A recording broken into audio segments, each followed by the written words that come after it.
Assalamualaikum warahmatullahi wabarakatuh. Perkenalkan, nama saya Rahma Fadila dari kelompok C1 akan menjelaskan mengenai LO analisa makanan dan minuman. Baiklah, untuk LO yang pertama, mahasiswa mampu memahami metode pemeriksaan karbohidrat laktosa. Baik, saya akan menjawab. Metode yang digunakan yaitu metode iodometri.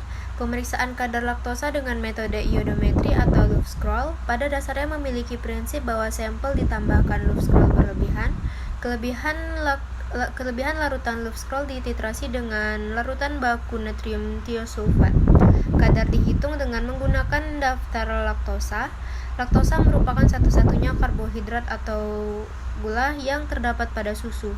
Laktosa termasuk salah satu gula produksi, sehingga kadarnya dapat dihitung secara kuantitatif dengan menggunakan metode tersebut. Pada penentuan metode ini, yang ditentukan bukannya kuproksida yang mengendap, tapi menentukan kuproksida dalam sebelum direaksikan dengan pereduksi atau titrasi blanco, dan sesudah direaksikan dengan sampel gula pereduksi atau titrasi sampel. Nah, kemudian untuk LO yang kedua, mahasiswa mampu menjelaskan jenis karbohidrat yang terkandung dalam susu formula. Saya akan menjawab, laktosa merupakan bagian karbohidrat yang terkandung di dalam susu dengan jumlah yang banyak. Dengan mengkonsumsi laktosa dapat berdampak baik bagi tubuh. Laktosa yang dikonsumsi akan dicerna oleh enzim laktase di dalam tubuh menjadi galaktosa dan glukosa, sehingga dapat membantu penyerapan natrium dan kalsium serta memberi efek positif terhadap fisiologi usus. Laktosa merupakan sumber energi yang memasuk hampir setengah keseluruhan kalori susu, 35-45%.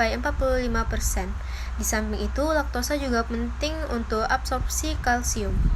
Nah, kemudian untuk LO yang ketiga, mahasiswa mampu menginterpretasikan hasil terjadinya diare yang disebabkan oleh intoleransi laktosa. Pada intoleransi laktosa yang tidak dicerna akan terus bergerak ke ujung usus, yaitu usus besar. Di dalam usus besar, bakteri di dalam usus akan memfermentasi laktosa. Akibatnya, timbullah gejala diare. Penyebab intoleransi laktosa yaitu bermacam-macam berdasarkan jenisnya. Intoleransi laktosa primer yaitu intoleransi yang disebabkan oleh faktor genetik yang diturunkan oleh orang tua. Kondisi ini terjadi ketika produksi laktase menurun seiring bertambahnya usia. Kemudian intoleransi laktosa sekunder yaitu terjadi akibat penurunan produksi laktase yang disebabkan oleh beberapa kondisi seperti penyakit Crohn, infeksi usus, atau radang usus besar, dan bisa juga efek dari kemoterapi atau penggunaan antibiotik dalam jangka panjang. Lalu ada intoleransi laktosa dalam masa perkembangan, yaitu jenis ini terjadi akibat belum sempurnanya perkembangan usus bayi saat dilahirkan. Biasanya, kondisi ini terjadi pada bayi dengan kelahiran prematur. Akan tetapi, intoleransi laktosa jenis ini hanya berlangsung sementara dan membaik seiring bertambahnya usia bayi. Lalu ada intoleransi laktosa bawaan, yaitu intoleransi laktosa yang disebabkan oleh kelainan genetik yang diturunkan dari kedua orang tua. Bayi dengan kondisi ini terlahir dengan sedikit atau tanpa enzim laktase sama sekali. Nah, kemudian untuk gejala intoleransi laktosa itu biasanya muncul pada 30 menit hingga 2 jam setelah mengkonsumsi makanan atau minuman yang mengandung laktosa.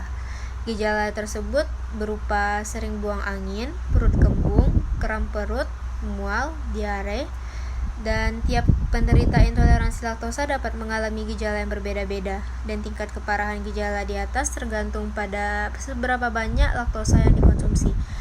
Sekian penjelasan dari LO tutorial analisa makanan minuman. Lebih dan kurang saya mohon maaf. Assalamualaikum warahmatullahi wabarakatuh.